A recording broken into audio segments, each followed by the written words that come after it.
நீங்கள் காலேஜ் படிச்சு முடிச்சுட்டு அக்கௌண்டிங் ஃபீல்டுக்குள்ளே போகணும்னு நினைக்கிறீங்களா? அப்படி நீங்கள் அக்கௌண்டிங் ஃபீல்டுக்குள்ளே போகணும்னா நீங்கள் காலேஜில் எடுக்க வேண்டிய குரூப் பிகாம் பிஏ தான். ஸோ பிகாம் பிஏ குரூப்பை பற்றி நான் உங்களுக்கு இந்த வீடியோவில் டீட்டெயிலாக சொல்கிறேன். பிஏ கிராஜுவேட்ஸ்க்கு அக்கௌண்டிங், ஃபினான்ஸ், இன்சூரன்ஸ், பேங்கிங்னு நிறைய வெரைட்டி ஆஃப் செக்டார்ஸில் ஜாப் ஆப்பர்ச்சுனிட்டிஸ் இருக்குது. எந்த ஒரு கம்பெனிலையும் பிஏ டிகிரியோட ஃப்ரெஷராக ஜாயின் பண்ணீங்கன்னா அந்த கம்பெனியில் உங்களுக்கு காமர்ஸ் அண்ட் சயின்ஸ் அதிகமாகவே இருக்கும். மோரோவர் நீங்கள் ப்ரொஃபஷனல் கோர்ஸான சிஏ, சிஎம்ஏ, சிஎஸ் படிக்க நினைச்சாலும் அதுக்கான பேஸ் ஃபவுண்டேஷன் பிகாம் பிஏல நம்ம கெயின் பண்ணி. இது கூடவே நீங்க சிஏ ஃபவுண்டேஷன் கோர்ஸ் ஃபினிஷ் பண்ண நம்ம சிஏ அகாடமி அவைலபிள் இருக்கு. ஸோ ஈஸியா ஒரே டைம்ல நீங்க 2 கோலை அச்சீவ் பண்ணலாம்.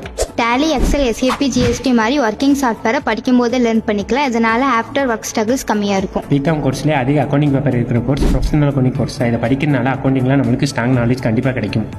எந்த டைப் ஆஃப் கம்பெனியாக இருந்தாலும் சரி, அங்கே அக்கௌண்டிங்க்கு ஒரு செக்டாக கண்டிப்பாக இருக்கும். அங்கே நம்ம ஒரு ஹையர் பொசிஷன் இருக்கும்னு நினைக்கிறீங்களா? அப்போ பிகாம் பிஏ கோர்ஸை ஜாயின் பண்ணி உங்கள் காமர்ஸ் நாலேஜை இன்க்ரீஸ் பண்ணிக்கோங்க.